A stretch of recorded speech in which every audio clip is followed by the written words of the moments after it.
We're live from New Delhi. You're watching DD India News, India's voice to the world. I'm Lipakshi Khurana. Coming up in the next hour. India's Prime Minister Narendra Modi wraps up his successful and substantial US visit, addresses Summit of the Future in New York, calls for urgent reform of the institutions of global governance, including the UN Security Council. Prime Minister Modi meets Ukraine President Volodymyr Zelensky on the sidelines of UNGA, reiterates India's willingness to play a constructive role in peaceful resolution of the conflict. West Asia on edge as more than 490 killed in Israeli airstrikes in Lebanon in deadliest strike of conflict. France calls for emergency UNSC meeting. US and UK appeal for calm. In Mexico, Hurricane Joan makes landfall as Category 3 storm. Coastal areas witness damaging winds, life-threatening storm surge and flash flooding.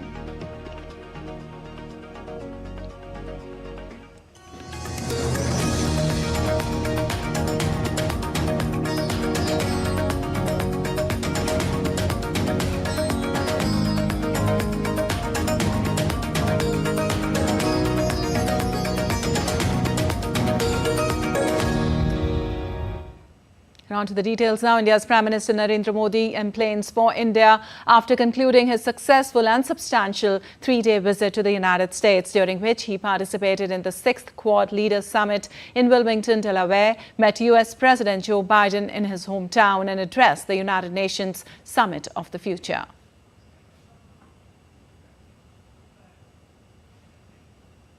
And on the third and final day of his visit, Prime Minister Narendra Modi addressed the Summit of the Future at the United Nations in New York, calling for a primacy of a human-centric approach in a collective quest for a bright global future. The Prime Minister highlighted India's success at scaling sustainable development initiatives. Prime Minister also called for urgent reform of the institutions of global governance, including the UN Security Council. Global action must match global ambition. The statement by India's Prime Minister Narendra Modi defines the fundamental course correction needed for a sustainable and equitable future. Prime Minister Modi arrived at the 79th UN General Assembly session to address the Summit of the Future in New York. Prime Minister said reforms are the only way forward for global peace and development. वैश्विक शांति एवं विकास के लिए global संस्थाओं में reforms आवश्यक है. Reform is the key to relevance. Apart from reform of multilateral institutions and the global governance architecture, the Prime Minister strongly reiterated India's long-standing position that resolution to global conflicts can only be brought about by engaging in dialogue, sitting across the table and not on the battlefield. Success का हमारा यह अनुभव हम global south के साथ साझा करने के लिए तैयार है. Prime Minister said the world must prioritize a human-centric approach. He flagged the continuing threat of terrorism and cybercrimes and advocated strengthening the global digital governance and tech regulation. He also gave an example of how India successfully lifted 250 million people out of poverty. Prime Minister Narendra Modi, in his address, underlined the key threats and opportunities in the path towards sustainable future. And with its remarkable achievements in poverty alleviation and advances in digital public infrastructure, Prime Minister emphasized that India can show the way. With my colleague Amritpal Singh and camera person Sanjay Jaina, Shubhendu Ghosh for DD India at UN headquarters in New York.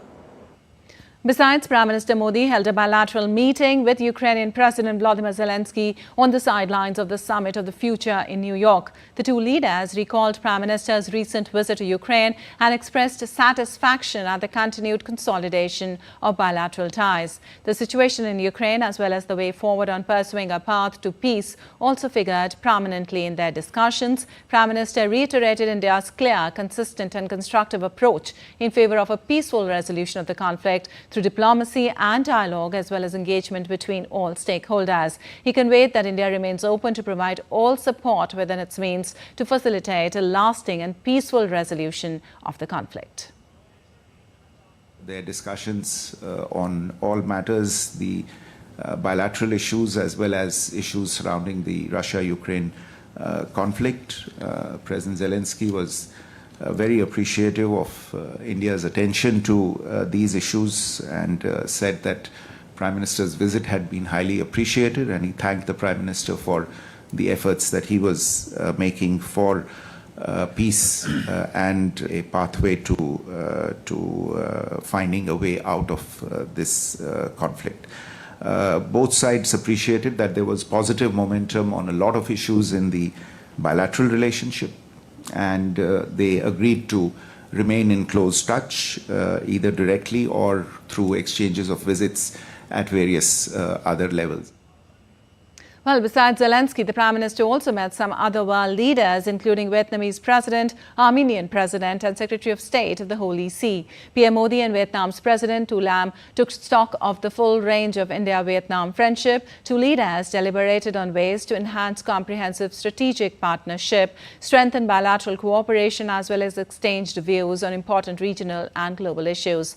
They also reaffirmed the importance of deep civilizational and cultural links between the two countries. Two sides look forward to adding momentum in sectors such as connectivity, trade, culture and more. PM Modi also met Armenian counterpart Nikol Pashinyan on the sidelines of the Summit of the Future. The Prime Minister also held a great conversation with Secretary of State of the Holy See, Cardinal Pietro Parolin. The Holy See is the central government of the Catholic Church and is headquartered in Vatican City-State.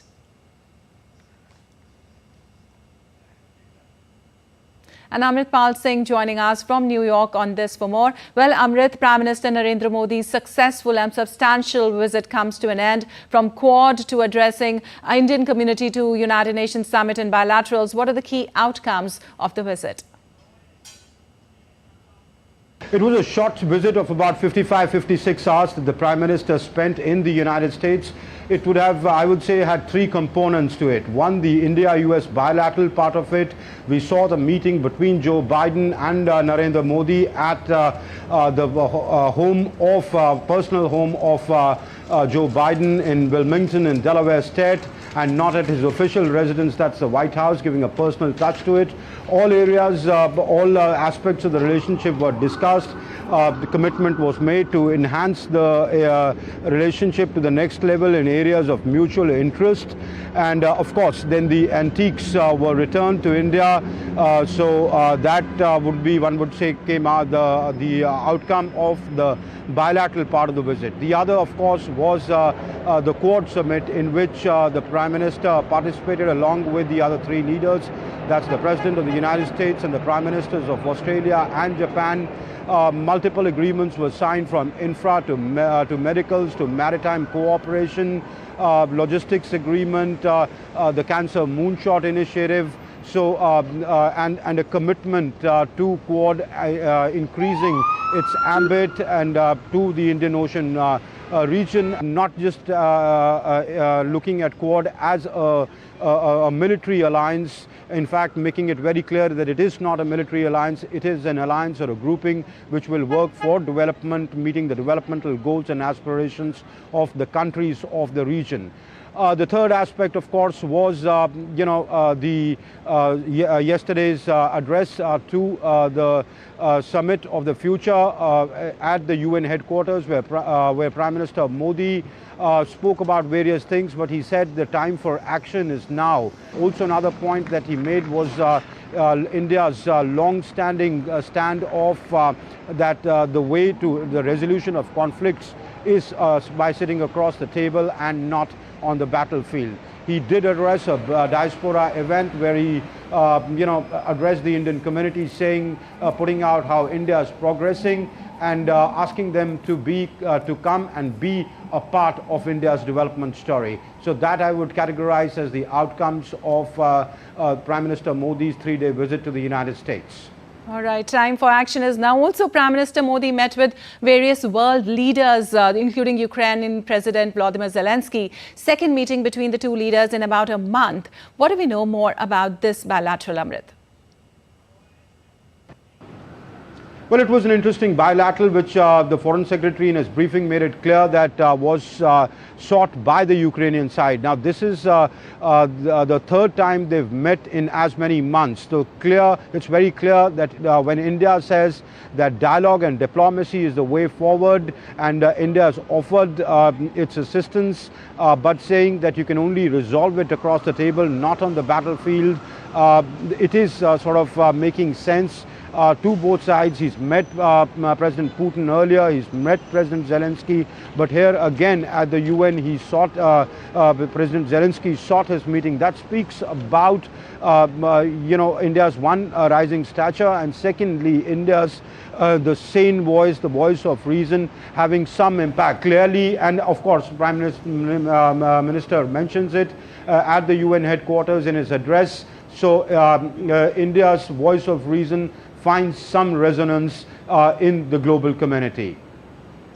All right, Amrit, thank you so much for all those details. And moving on, India's External Affairs Minister Dr. S. Jaishankar is also in New York to attend the 79th General Debate Session of United Nations General Assembly. Ahead of his speech, he met his counterparts from the G4 countries, reaffirming the grouping's commitment to urgent reform of the United Nations Security Council through text-based negotiations. The G4 nations comprise Brazil, Germany, India and Japan. Jaishankar also met his Venezuelan counterpart on the sidelines of the session. Both the leaders discussed energy, health, economic cooperation, as also reformed multilateralism. And the UN General Assembly High-Level Week beginning on Tuesday with representatives of 193 member countries convening at the World Body's headquarters in New York. This year's theme is Leaving No One Behind, acting together for the advancement of peace, sustainable development and human dignity for present and future generations. The general debate, the key event of any UN General Assembly, begins on September 24th with speeches from leaders of member states. Each country will be given 15 to 20 minutes to speak before the international community. As is the tradition, Brazil's president will be the first to take the podium, followed by US President Joe Biden. Over 6 days, a succession of world leaders will address the assembly, laying out their national priorities and views on global affairs.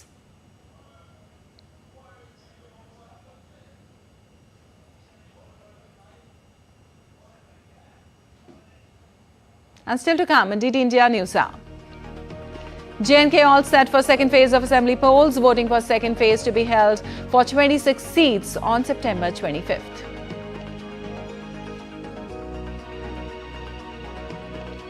In India, parts of western state of Maharashtra witnesses yellow alert for heavy rain, while eastern state of Assam struggles with a heat wave.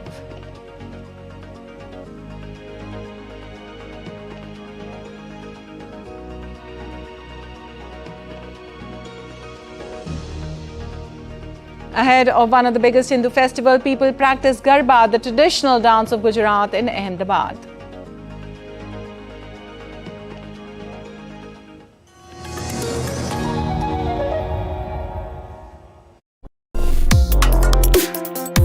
Complex issues, hidden agendas, twists and turns, strategic games. We think all dots are linked. We just need to connect them. Join me every week as I connect the dots to unravel hidden designs in statecraft, mysteries, and decode issues that matter to you. Watch Connecting the Dots with me at these times on DD India.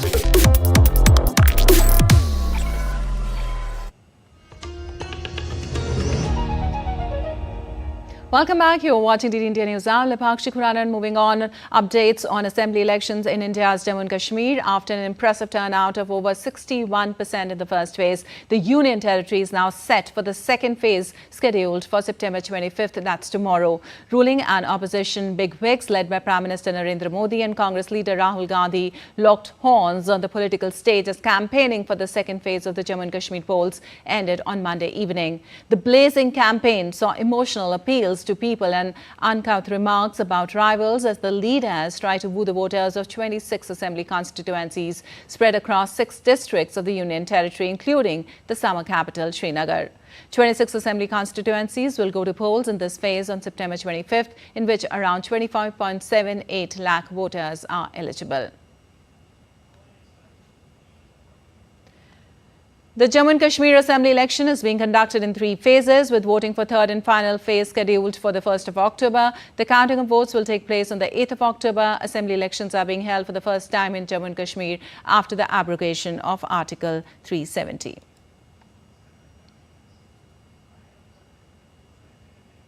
And Tahir Nadeem Khan joins us with more from Doda on this. Well, Tahir, J&K's second phase polls is to decide the fate of about 239 candidates, with prominent figures like former Chief Minister Omar Abdullah and Jammu and Kashmir BJP Chief Ravindra Raina among the key contenders.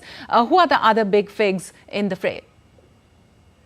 Well, Lipakshi, as you said, the campaigning ended at 6 p.m. yesterday for the 48 hours mandatory silence before the polling on tomorrow morning will resume at 7 a.m. And as you said, the big faces, not only Omar Abdullah and Ravindra Raina, there are 4 candidates who are projecting themselves as the prospective chief ministers, including Apni parties, Altaf Bukhari and Omar Abdullah, Ravindra Raina, Altaf Bukhari, and also other leaders who are contesting these candidates. So this is a very high-octane campaigning which went through all the week, and all the BJP leaders, top wing of BJP leaders, including Prime Minister himself, led the campaigning in second phase. Not only Prime Minister, it was followed by Amit Shah, Home Minister, then Defence Minister Rajnath Singh, Surface Transport Minister Nitin Gadkari, and party's President and Health Minister JP Nadda. All of them were camping in Jammu and Kashmir and addressing multiple rallies in this poll-bound 6 districts, which is going to poll tomorrow morning. Not only that, star campaigners of Congress party, Malika Ladwe Markla Chin Khadge, but he settled for just a press briefing and met with the party cadre. And although Rahul Gandhi on the last day of the address Surnport constituency of Punch and in central Kashmir, he also addressed a rally in support of his party president, Tariq Hamid Kara. Yes, I forget the name of Tariq Hamid Kara. He's also the prospective chief minister candidate and the Pradesh Congress Committee's president right now. So there are 4 candidates who are prospective candidates, chief minister candidates who are contesting in the second phase of election. So this is very, very important. As you said, this second phase saw some emotional appeal, including one which became very popular when Omar Abdullah, the former chief minister, after tasting tasting defeat on the hands of the then jailed Engineer Rashid, right. He removed his cap in Ganderbal and literally begged from his voters to support him, and for the sake of their pride and the pride of him as well. Right. Tahir, also we witnessed about 61% of voting in the first phase. Tell us about the preparations for the polling tomorrow. Well, preparations are full steam. 3,502 polling stations have been set up for the second phase of election, which will go to polls tomorrow morning. Adequate security has been put in place, 3-tier security all along BSF, CRPF, this railway police. Besides, Army is also maintaining the high altitude areas, providing some security help out there. So voters are feeling very confident. As I said yesterday as well, that some very unique things are being done for this time, for the first time in recent years, that polling stations have been established along LOC, and not only that, a floating polling station has been established in Zadibal constituency on the Dal Lake. So preparations are full swing. People are eager to vote for tomorrow, and I think from the wee hours in the morning, we will see the long queues on both on either side of Pir Panchal, that is Rajouri, Poonch and Riyasi district in Jammu province, and this Srinagar, Ganderbal in Badgam district in Kashmir Valley. So preparations are there in full swing. Polling staff has already reached to their respective polling stations well in advance, so that there should be no confusion whatsoever. All right, Tahir, thank you so much for all those details from there. And moving on, various ministries and departments continue to present their achievements as the central government led by Prime Minister Narendra Modi completed 100 days in office for its third consecutive term on the 17th of September. Petroleum and Natural Gas Minister Hardeep Singh Puri presented the accomplishment, saying that the foundation for Viksit Bharat 2047 has been set in just 100 days. He informed that 20,000 crore rupees were delivered to 9.3 crore farmers under PM Kisan Yojana, while 109 new crop varieties were introduced under National Food Security Mission. Under Mudra Yojana, 3 lakh crore rupees were allocated to empower women entrepreneurs, while around 4.1 crore youth have been trained under Skill India Mission. Further, around 3 lakh crore rupees have been invested in infrastructure under National Infrastructure Pipeline.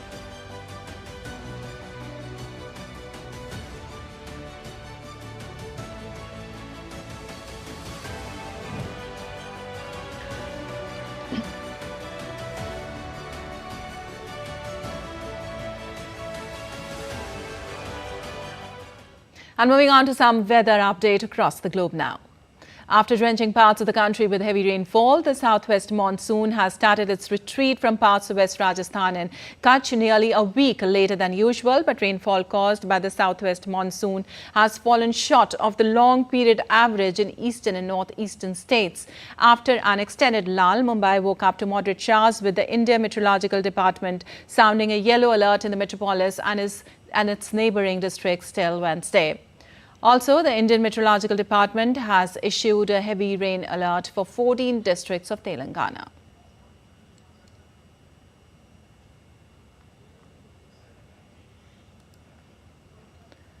Meanwhile, on the other hand, parts of India are also experiencing severe heat wave conditions, as schools in Assam's Kamrup district will be closed from September 24 to September 27 due to excessive heat and rising temperatures. According to the district elementary education officer, the decision was taken in order to safeguard the students from the ill effects of exposure of excessive heat.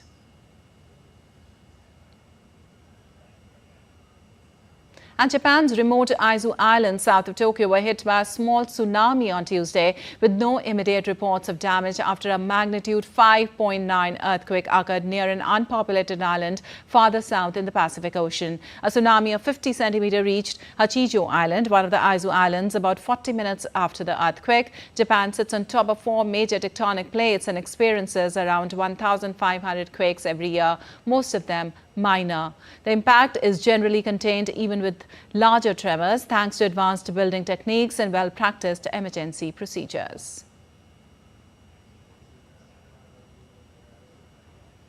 And Hurricane John makes landfall as Category 3 in southern coast of Mexico on Monday night, with fierce winds and heavy rainfall after strengthening from a tropical storm to major hurricane in a matter of hours. The President of Mexico earlier warned people living along the affected coastline to be prepared. Coastal areas witnessed damaging winds, life-threatening storm surge and flash flooding. The maximum sustained winds at landfall are estimated to be 195 kilometers per hour. John's rapid intensification caught authorities off guard as they update guidance for residents and keep pace with a stronger storm.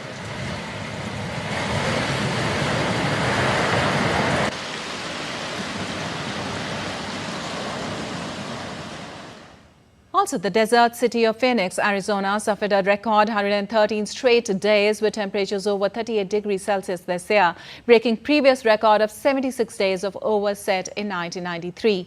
Leaders at climate meetings in New York warn of growing mistrust between nations as a result of human-led climate change. Heat has killed over 256 people so far this year in Phoenix, Maricopa County, and is the suspected cause of 393 other deaths. The county had a record 645 heat deaths last year. And Argentine firefighters and ground crews continued their efforts to control the wildfires in the northern region of Cordoba. Wildfires have devastated over 16,000 hectares of land. The fires began last week and were exacerbated by high temperatures, dry conditions and strong winds. Over 700 firefighters were deployed across the province this Monday to douse the fires. Cordoba authorities reported the arrest of 2 individuals suspected of initiating the fires.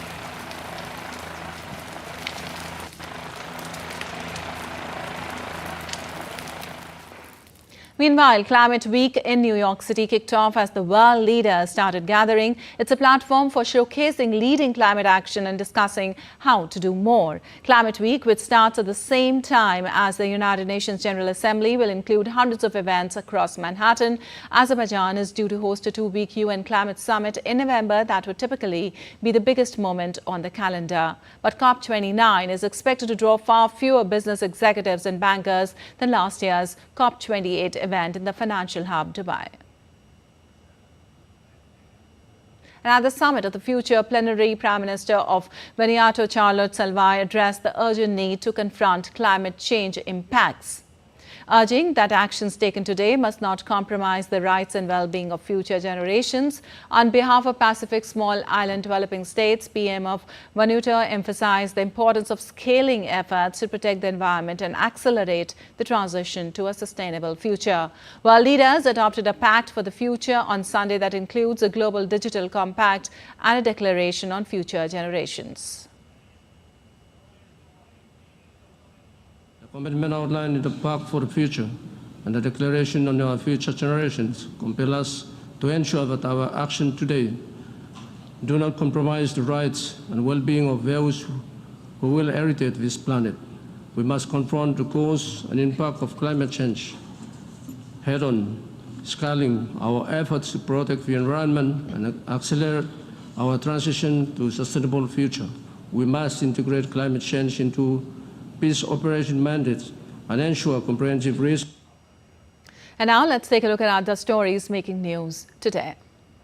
5 wagons of an empty goods train derailed at eastern state of West Bengal's new Mayanaguri station. According to the railway official, the incident took place during the early hours of Tuesday. Restoration work is underway, though trains have been diverted through alternate routes and movement has not been affected.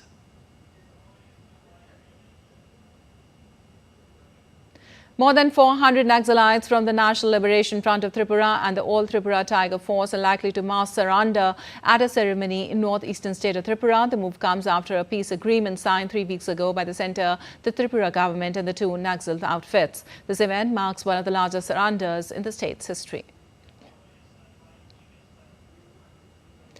Northern state of Uttar Pradesh will host the 2nd edition of UP International Trade Show in Gautam Buddha Nagar on Wednesday, showcasing the trade and culture of the state. The 5-day event will conclude on 29th of September. It will also highlight Vietnam as the partner country.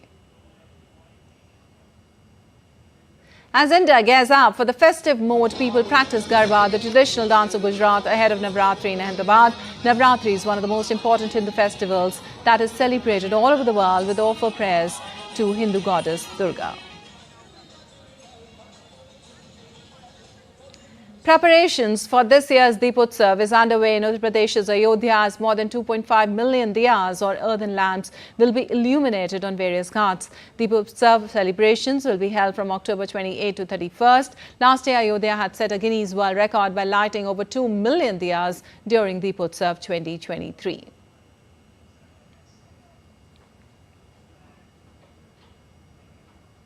And still to come on DD India News Hour. Ukraine's Zelensky attends UN General Assembly in New York, holds flurry of bilateral meetings to shore up support.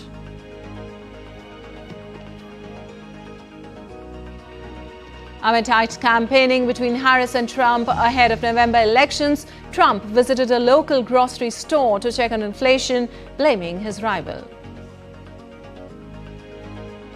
Amid economic crisis, Sri Lanka's leftist leader Anura Kumara Dissanayake takes office as president.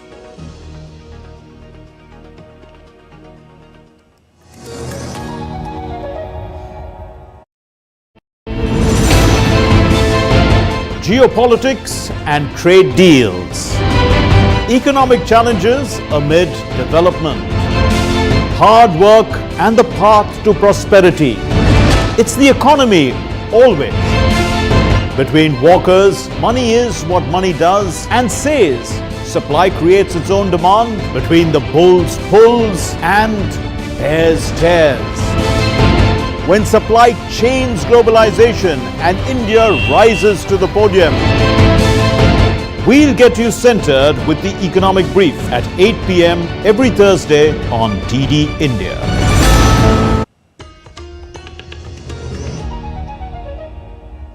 Welcome back. You're watching DD India News Now. Lepakshi Khurana, and time now for a quick recap of the headlines.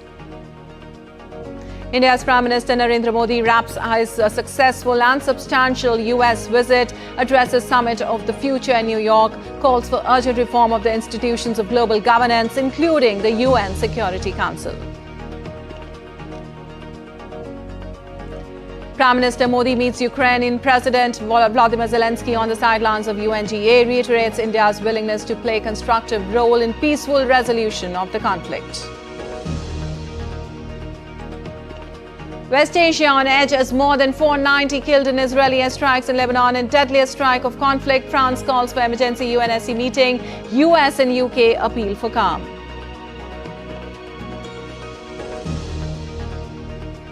Mexico issues red alert after Hurricane John strengthens to a Category 2 storm and threatens to bring flooding. Storm surges in about 30 minutes to coastal areas.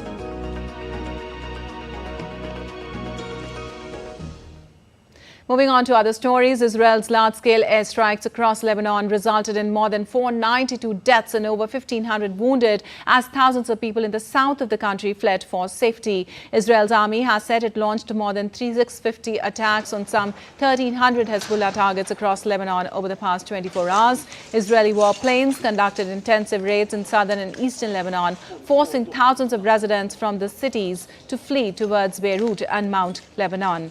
Also on Monday, Israeli strikes in Beirut targeted Ali Karki, a senior Hezbollah commander. Later, Hezbollah issued a statement claiming that Karki is safe. In response to the Israeli attacks, Hezbollah fired over 150 rockets towards northern Israel throughout Monday. Since October 8, 2023, Hezbollah and the Israeli army have been exchanging fire across the Lebanese-Israeli border amid fears of a broader conflict. And Israeli Prime Minister Benjamin Netanyahu sent a short video statement addressed to the Lebanese people. Netanyahu urged the people of Lebanon to get out of harm's way now. Message for the people of Lebanon. Israel's war is not with you. It's with Hezbollah. For too long, Hezbollah has been using you as human shields. It placed rockets in your living rooms and missiles in your garage. Those rockets and missiles are aimed directly at our cities, directly at our citizens. To defend our people against Hezbollah strikes, we must take out those weapons. Now, starting this morning, the IDF has warned you to get out of harm's way. I urge you, take this warning seriously. Don't let Hezbollah endanger your lives and the lives of your loved ones. Don't let Hezbollah endanger Lebanon. Please, get out of harm's way now. Once our operation is finished, you can come back safely to your homes.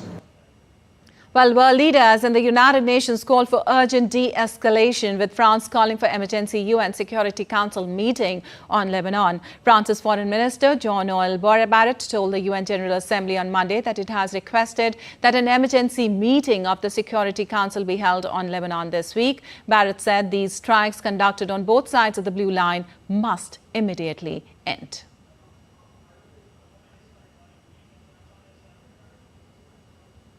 Commend the work of Blue Helmets. Each day they work for security and peace around the world. I am thinking of the men and women in Lebanon and the French continent there. These strikes conducted on both sides of the blue line and in the region more broadly must end. France once again calls on the parties and those that support them to de-escalate and avoid a regional conflict that would be devastating for everyone. For that reason, I have asked for an emergency meeting on Security Council on Lebanon this week. Well, the United States has also called for de-escalation, with a spokesperson saying that the United States does not support a cross-border escalation between Israel and Hezbollah, and that Washington was going to discuss concrete ideas with allies and partners to prevent the war from broadening. The United Nations Interim Force in Lebanon has expressed grave concern for the well-being and safety of civilians and reiterated its strong call for a diplomatic solution.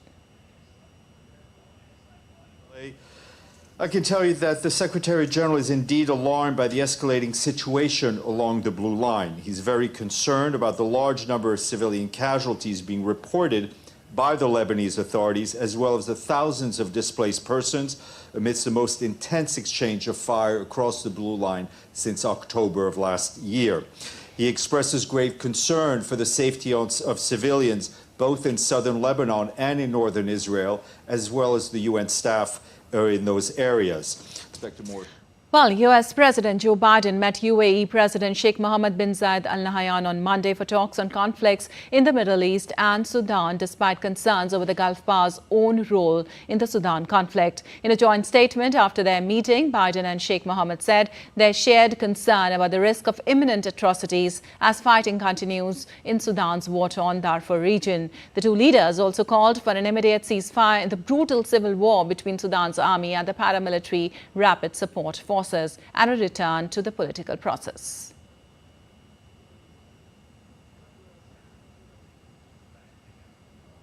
Meanwhile, U.S. Secretary of State Antony Blinken has reaffirmed that no member state has the right to redraw borders by force. He was speaking at the United Nations Summit of the Future. He added that we will not accept efforts to tear down, dilute or fundamentally alter the core principles of the UN Charter. Those are sovereignty, territorial integrity and independence. We will not accept efforts to tear down, dilute or fundamentally alter the core principles of the UN Charter: sovereignty, territorial integrity, independence. We will continue to affirm that no member state has the right to redraw borders by force or repress their own people. We'll continue to oppose the idea that nations can assert spheres of influence or dictate who other countries ally or partner with.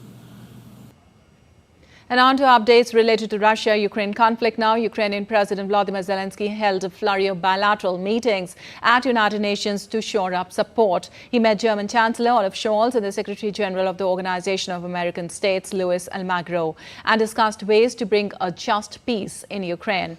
Further, during the meeting with Almagro, Zelensky thanked the OAS for its participation in the Ukrainian Organized Peace Summit held in Switzerland in June. Zelensky will present his victory plan to the leadership of the United States in the UN General Assembly.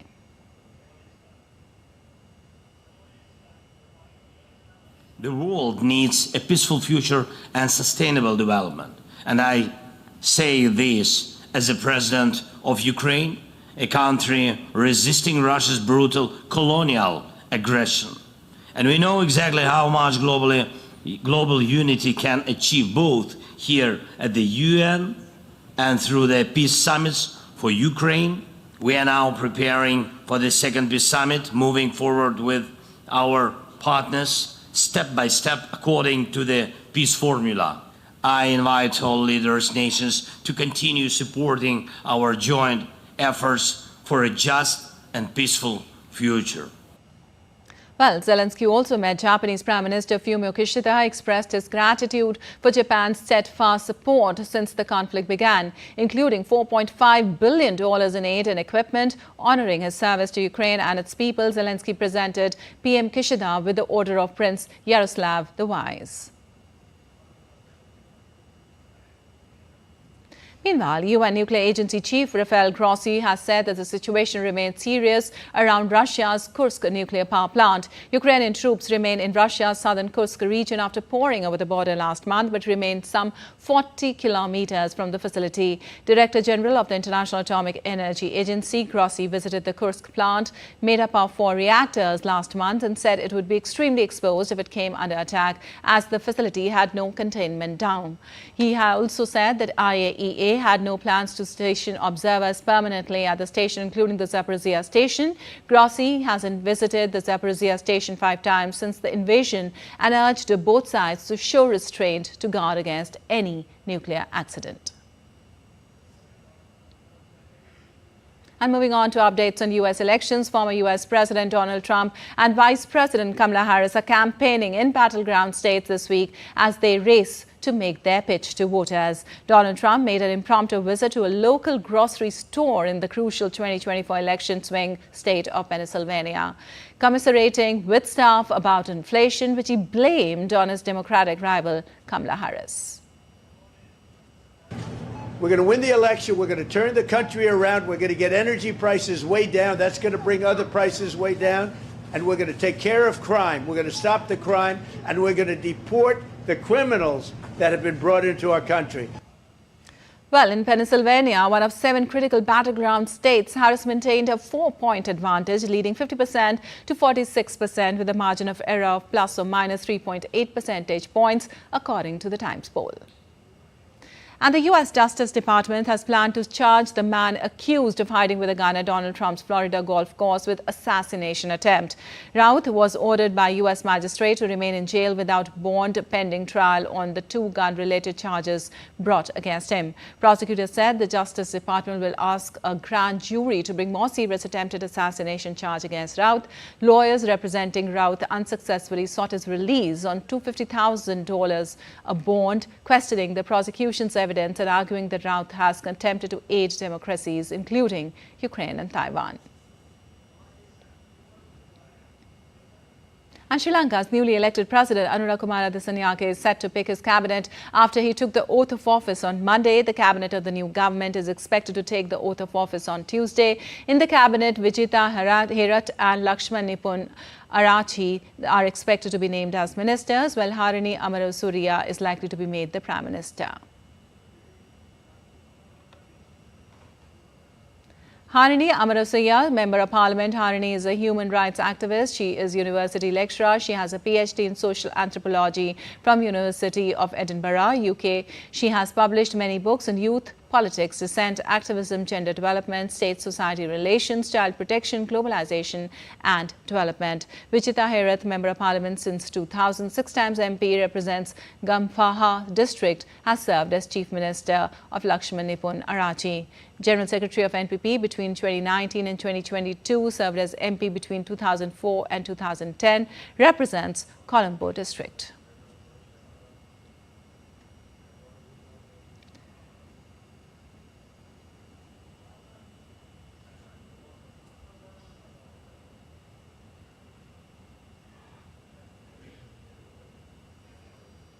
And Singapore's former Transport Minister S. Iswaran has pleaded guilty in a draft case as proceedings began on Tuesday in a rare graft trial involving a state official in this Asian financial hub. Iswaran was arrested in July last year and was accused of taking kickbacks worth hundreds of thousands of dollars from a property to advance his Malaysian business partners.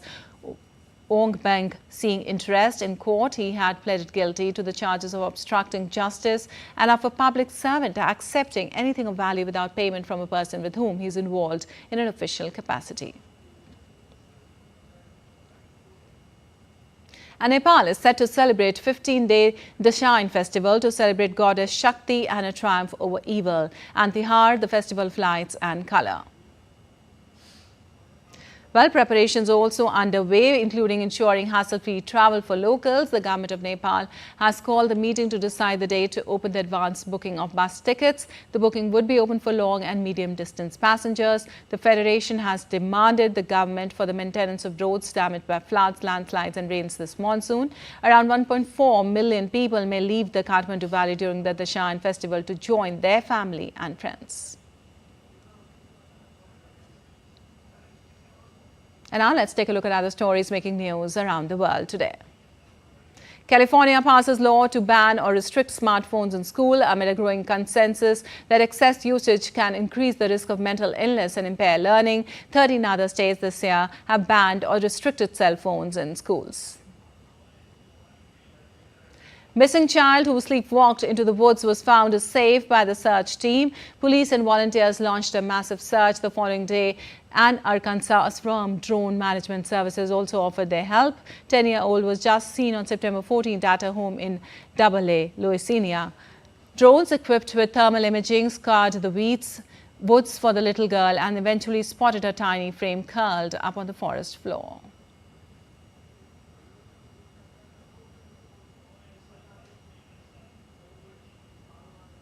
The saga, the legendary submarine designed in 1960s, is up on display, offering the public a rare glimpse into maritime history. As part of the Heritage Days, the association in charge of its upkeep is showcasing the public this extraordinary 28-meter vessel, which is still the largest civilian submarine in the world. The extraordinary 28-meter vessel holds the title of the largest civilian submarine in the world, making it a fascinating attraction for visitors of all ages. An exceptionally rare diamond necklace from the 18th century is displayed at Sotheby's in London ahead of going under the hammer in Geneva in November, where it is estimated to fetch between $1.8 to $2.8 million. The 18th century jewel, weighing 300 carats, has made in the decade before the 1789 French Revolution and was last seen in public in 1973 after being sold into a private collection. The piece went on public display for the first time in 50 years on Monday at Sotheby's London showrooms. And still to come on DD India News Hour. As US and Asian stocks surge, all eyes on Reserve Bank of Australia's policy decision today, expected to follow Fed. Rafael Nadal named in Spain's squad for the Davis Cup. And we'll show you glimpses of star-studded L'Oreal fashion show in Paris.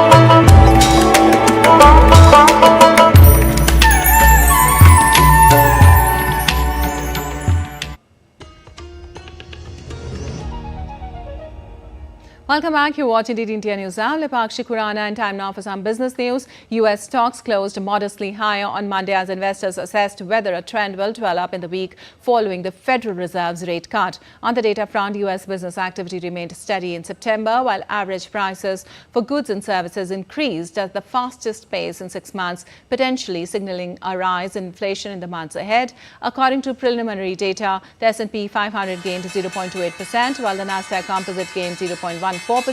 The Dow Jones Industrial Average rose 0.15%. All eyes are on Friday's personal consumption expenditures figure for August, the Fed's preferred inflation gauge. Analysts say this release will be the week's most significant catalyst.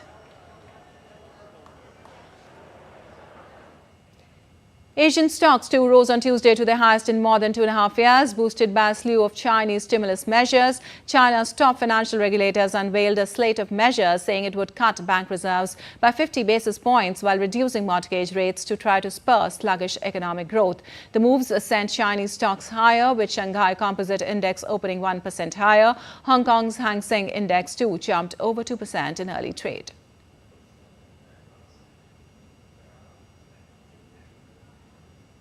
Meanwhile, investor focus will also be on the Reserve Bank of Australia's policy decision later in the day. It is widely expected to stand pat on rates, although the Fed's 50 basis point cut last week has raised some expectations Australia could follow the Fed, ahead of which Australian dollar remains solid near 9-month high of 0.6839 as RBA is expected to maintain current rates at 4.35%.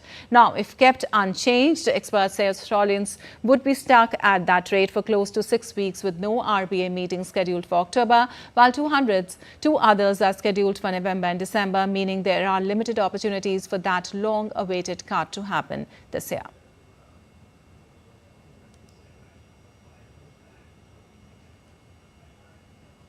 Well, you're watching TD India News Hour. Time now for some sports news.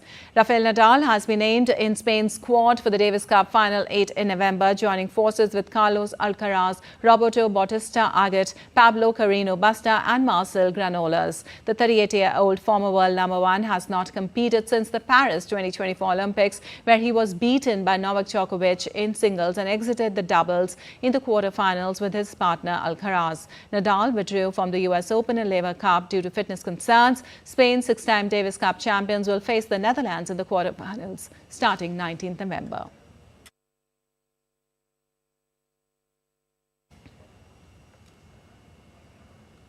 And the Women's Super League and Women's Championship have secured a ground-breaking multi-year title sponsorship deal with Barclays. If the most lucrative commercial agreement in British women's football to date, this deal, which follows the league's takeover by Women's Professional Leagues Limited in August, provides a significant financial boost aimed at further developing the women's game. The Football Association highlighted this renewal as the largest sponsorship in British women's football history, with Barclays doubling the investment to further enhance their commitment to the sport.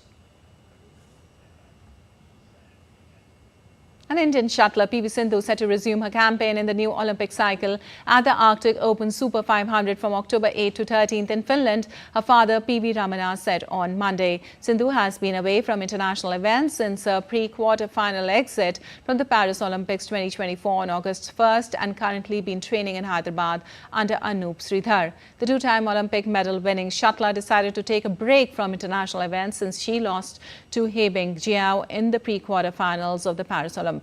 Sindhu has been titleless since July 2022 when she won the Singapore Open. And chess grandmaster D. Gukesh arrived at Chennai airport on Tuesday after winning double gold medal for India in the Chess Olympiad 2024 in Budapest. Gukesh reflected on India's triumph in the Chess Olympiad and expressed his contentment. And I'm very happy with my performance and the team's performance. And the result, I think, was just proof that we were doing many things right and we were in the right spirit. So I'm really glad about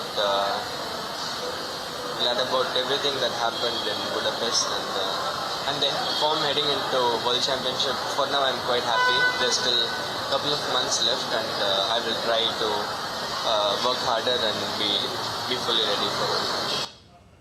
And opener Sahil Parak's blistering unbeaten century powered India under-19 to a dominant 9-wicket win over Australia, securing a 2-0 series lead in the youth ODIs. Parak's 109 off 75 balls, including 14 fours and 5 sixes, helped India chase down the target of 177 in just 22 overs.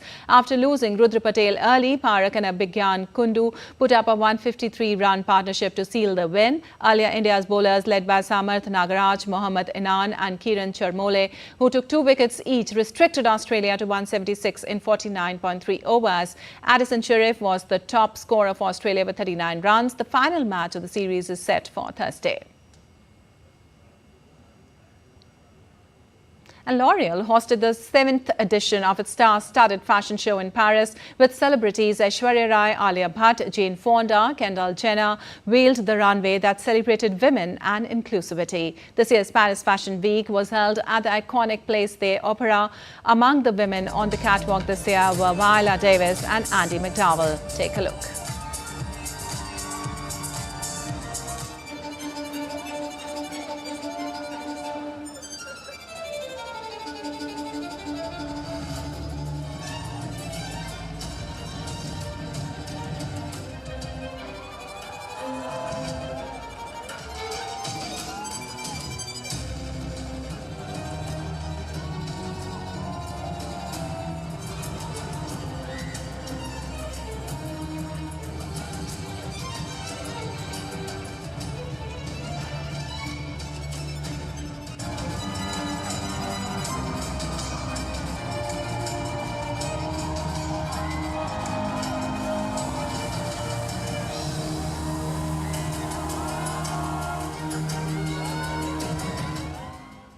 All right, that's all for this edition of DD India News Hour, but let us know your thoughts on the news of the day. For those on the go, you can get all the latest news and updates from India and across the world on the DD India mobile app. The app is available on both Android and iOS platforms.